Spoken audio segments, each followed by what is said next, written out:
नमस्कार साथियों, आज 12वीं कक्षा हिंदी विषय के अंतर्गत आरोह भाग 2 गद्य खंड का पहला पाठ भक्तिन, जिसके लेखिका है महादेवी वर्मा। पाठ से संबंधित महत्वपूर्ण बहुविकल्पीय प्रश्नोत्तरी इस वीडियो के माध्यम से प्रस्तुत की जाएगी, जिसमें भक्तिन पाठ से संबंधित 21 प्रश्न 21 क्वेश्चन इस वीडियो में समाहित हैं। इस बहुविकल्पी प्रश्नोत्तरी में 5 सेकंड का टाइमर दिया गया है, जिसके माध्यम से आप अंदाज़ा लगा सकते हैं कि आप उस पाठ के बारे में कितना जानते हैं।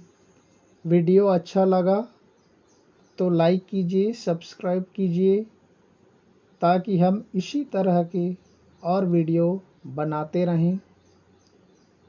तो आइए चलते हैं भक्तिन पाठ से संबंधित प्रश्नोत्तरी की श्रृंखला में।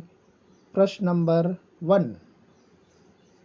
भक्तिन पाठ की लेखिका हैं सुभद्रा कुमारी चौहान, महादेवी वर्मा, कृष्णा सोबती, आशा पूर्णा देवी। उत्तर हो जाएगा ब नंबर। आप सबको मालूम है महादेवी वर्मा भक्तिन पाठ की लेखिका हैं, रचनाकार हैं। ये पहला प्रश्न है, बहुत ही सरल है। चलते हैं दूसरे क्वेश्चन की ओर। भक्तिन का वास्तविक नाम है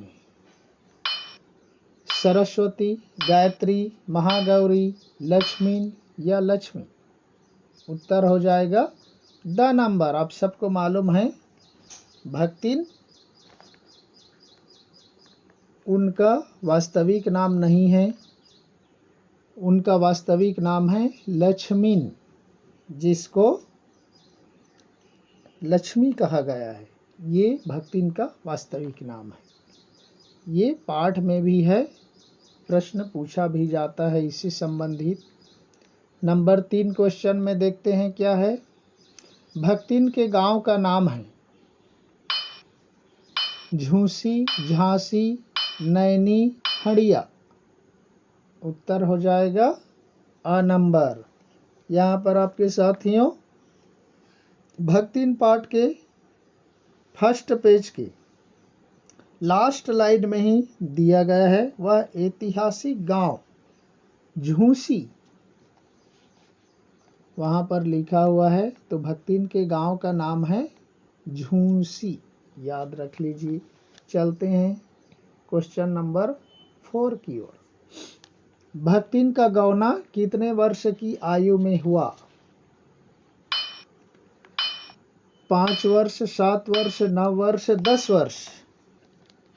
उस जमाने में स हो जाएगा 9 वर्ष। बाल विवाह होता था। 5 वर्ष की शादी, 5 वर्ष की उम्र में उन्होंने अपनी शादी कर लिया, उनके माँ बाप ने उनकी शादी कर दिया, और 9 वर्ष की उम्र में उनका गौना कर दिया गया। शादी और गौना उस समय अलग अलग होते थे। शादी चूँकि बाल विवाह में होता था, बचपना में होता था, इसलिए देखिए 5 वर्ष की उम्र में उनका विवाह हुआ और गौना करके उनको ससुराल भेज दिया गया 9 वर्ष की उम्र में। उस समय गौना के समय भक्तिन की आयु थी, एज था 9 ईयर्स, 9 वर्ष। क्वेश्चन नंबर 5 में चलते हैं। भक्तिन की कितनी लड़कियां थी? ये पाठ से संबंधित है। 1, 2, 4, 3। उत्तर हो जाएगा द नंबर। भक्तिन की 3 लड़कियां थी। यहाँ पर प्रयोग हुआ है जीवन के दूसरे परिच्छेद में भी सुख की अपेक्षा दुख ही अधिक है, जब उसने गेहुए रंग और बटिया जैसे मुख वाली पहली कन्या के 2 संस्करण और कर डाले। तो इस तरह से उनकी 3 लड़कियां थी।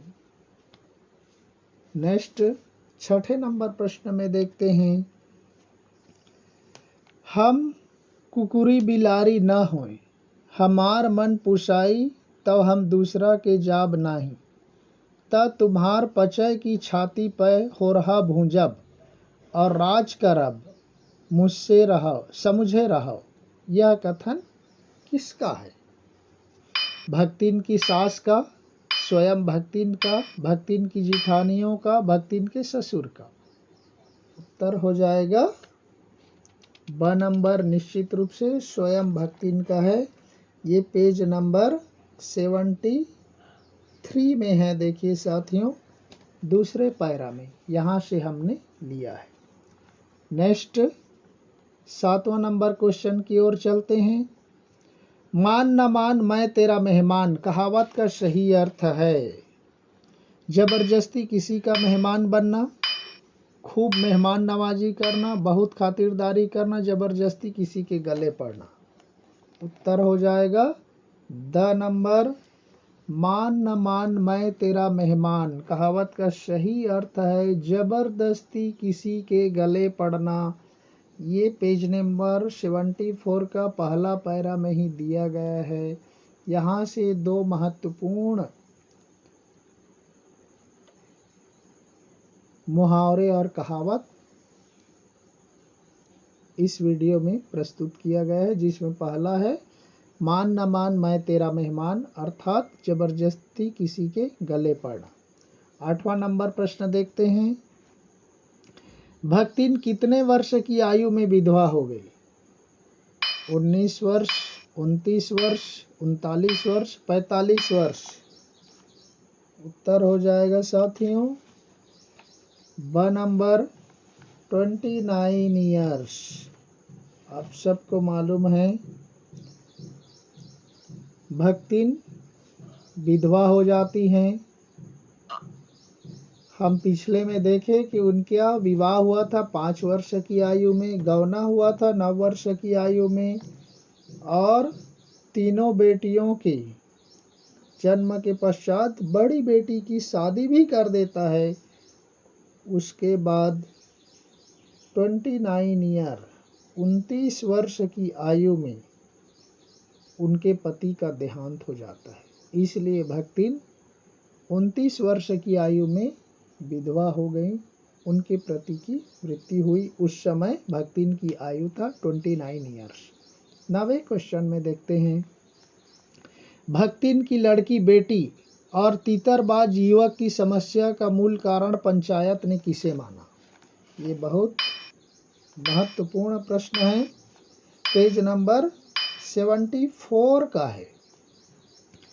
दोनों के स्वभाव को, दोनों की बुराई को, कलियुग को, सतयुग?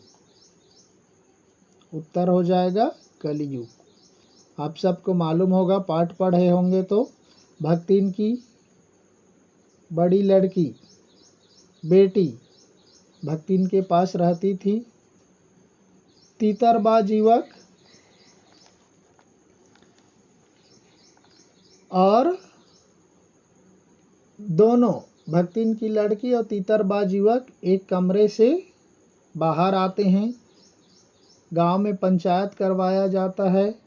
पंचायत में बोलते कि इन्होंने ही मुझे बुलाया, तब मैं गया, जबकि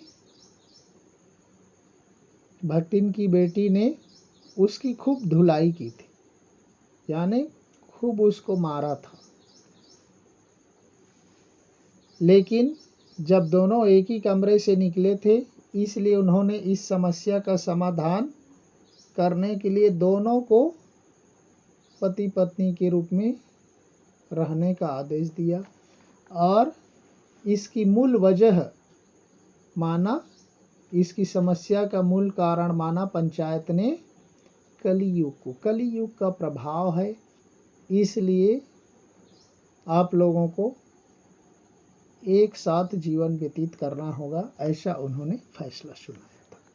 चलते हैं 10वें नंबर क्वेश्चन की ओर। ये दूसरा मुहावरा है। देखिए, दूध का दूध, पानी का पानी। मुहावरे का सही अर्थ है दूध और पानी को अलग करना, दूध और पानी को मिला देना, ठीक से न्याय नहीं करना, ठीक ठीक न्याय करना। ये भी पेज नंबर 74 के दूसरे पैरा में है साथियों। तो इसका उत्तर हो जाएगा द नंबर, दूध का दूध पानी का पानी। ठीक ठीक न्याय करना या शुद्ध न्याय जिसको कहा जाता है संक्षिप्त में। दूध का दूध पानी का पानी, इसका अर्थ हो जाएगा शुद्ध न्याय या ठीक ठीक न्याय करना ही इसका सही अर्थ है। 11वें नंबर प्रश्न में देखते हैं क्या है। एक बार लगान टैक्स न पहुंचने पर किसने भक्तिन को बुलाकर दिन भर कड़ी धूप में खड़ा रखा। ये भी पेज नंबर 74 का ही है। उत्तर हो जाएगा अ नंबर, जमींदार ने। यहाँ पर ऑप्शन दिया गया है, जमींदार ने, पंचायत ने, गांव के मुखिया ने, राजा ने। उत्तर हो जाएगा जमींदार ने। जब एक बार लगान या टैक्स समय पर नहीं पहुंचने पर जमींदार ने उनको भक्तिन को बुलाया और दिन भर कड़ी धूप में खड़े रहने के लिए सजा दे दिया। तो ये काम करवाया था जमींदार ने। अ नंबर ऑप्शन सही है। 12वें नंबर प्रश्न में चलते हैं। भक्तिन ने किसकी मोटी रेखा से अपने साम्राज्य की सीमा निश्चित कर चौके रसोई में प्रतिष्ठित हुई या प्रवेश हुई। पेंसिल की, कोयले की, चाक की, स्केच की।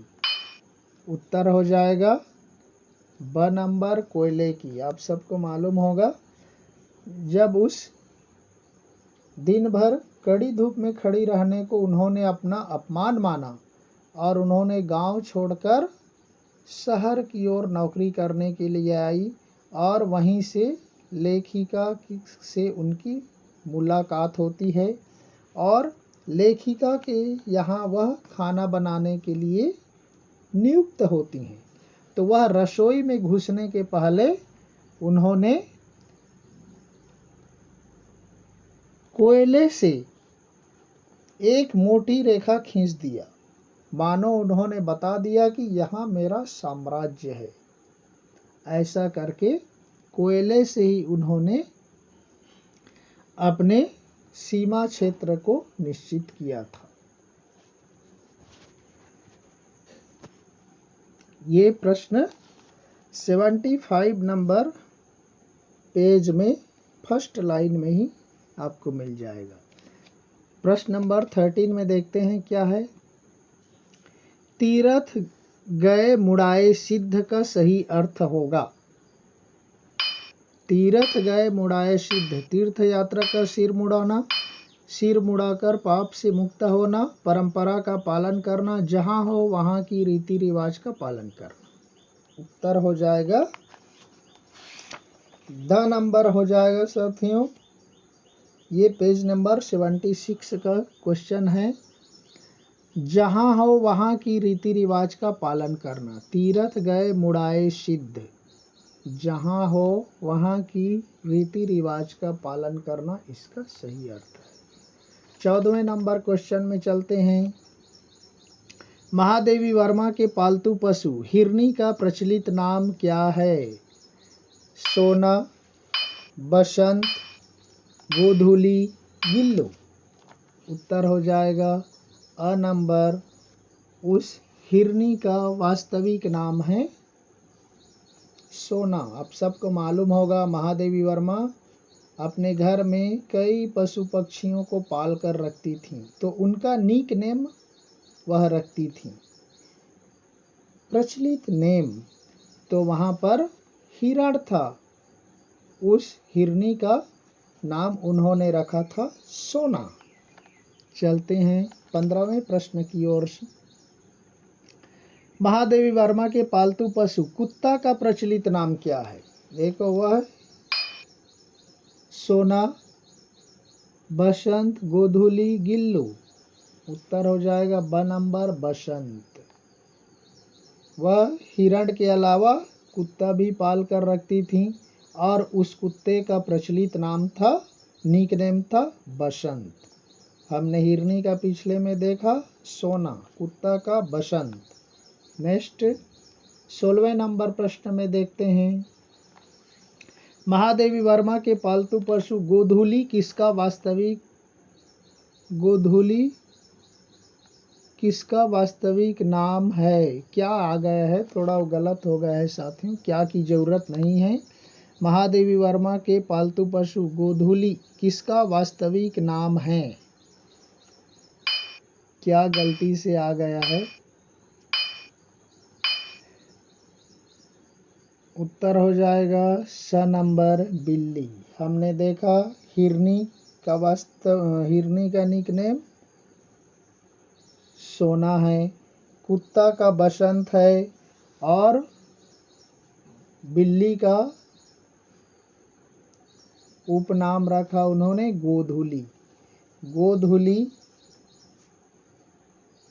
बिल्ली का प्रचलित नेम है, निक नेम है। और यहाँ पर गिलहरी इस पार्ट में नहीं है, लेकिन ये 9वीं कक्षा के पाठ्यक्रम के संचयन का पहला पाठ गिल्लू में इसका दिया गया है। और गिल्लू को ही गिलहरी है। गिलहरी में जो कन्नड़ा में कहा जाता है अड़िलू, तो उस अड़िलू को उन्होंने गिल्लू कहा था। गिलहरी आप सबको मालूम है, हिंदी भाषी एरिया में सबको समझ में आ जाएगा, पेड़ों में रहता है, छोटा सा जीव होता है, उसके ऊपर में 3 सफ़ेद रंग की लाइनें खींची होती है, उसको कहा जाता है गिलहरी, जिसको उन्होंने लेखिका ने गिल्लू कहा। 17वें नंबर प्रश्न में देखते हैं, भक्तिन किससे बहुत डरती है? काम करने से, खाना बनाने से, पूजा पाठ से, पढ़ाई लिखाई से। उत्तर हो जाएगा द नंबर खाना बनाने से, पढ़ाई लिखाई से वह बहुत डरती थी। द नंबर ऑप्शन हो जाएगा। भक्तिन कोई भी काम करने के लिए तैयार रहती थी, लेकिन पढ़ने लिखने के नाम से वह बिल्कुल मुकर जाती थी। वह कहती थी कि सब लोग पढ़ लिख लेंगे तो काम कौन करेगा, ऐसा वह बोल देती थी। और इस तरह का प्रसंग आपको पेज नंबर 77 में मिल जाएगा। इसलिए भक्ति पढ़ाई लिखाई से बहुत डरती थी, पढ़ना लिखना नहीं चाहती थी। 18वें नंबर प्रश्न में देखते हैं, भक्तिन लेखिका के परिचितों और साहित्यिक बंधुओं का स्मरण किस प्रकार करती है? आकार प्रकार और वेशभूषा से, नाम के अभ्रंश से, उनके कार्यों से, अ और ब दोनों से। उत्तर हो जाएगा द नंबर अ और ब दोनों से करती है। अर्थात उनके आकार प्रकार, डिल डॉल को देखते, उनकी वेशभूषा पहनावा को देखते और उनके नाम के अपभ्रंश से, उनके नाम के बिगड़े हुए रूप से वह याद करती थीं और लेखिका को बताती थीं। जब वो नहीं रहती थी घर में और जब वापस आती तो वह बताते थे, इस तरह का ऐसा पहना हुआ व्यक्ति, लंबे लंबे कुर्ते वाला, लंबे दाढ़ी वाला, लंबे बाल वाला एक व्यक्ति आया था। ऐसा वह लेखिका के परिचितों को, बंधुओं को, मित्रों को आकार प्रकार और वेशभूषा से और नाम के अभ्रंश से पहचानती थी, उनको याद करती थी। 19वें नंबर प्रश्न में देखते हैं, भक्तिन महादेवी वर्मा लेखिका के लिए कहां तक लड़ने को तैयार थी? न्यायालय तक, बड़े लाड तक, जमींदारों तक, पंचायत तक। उत्तर हो जाएगा साथियों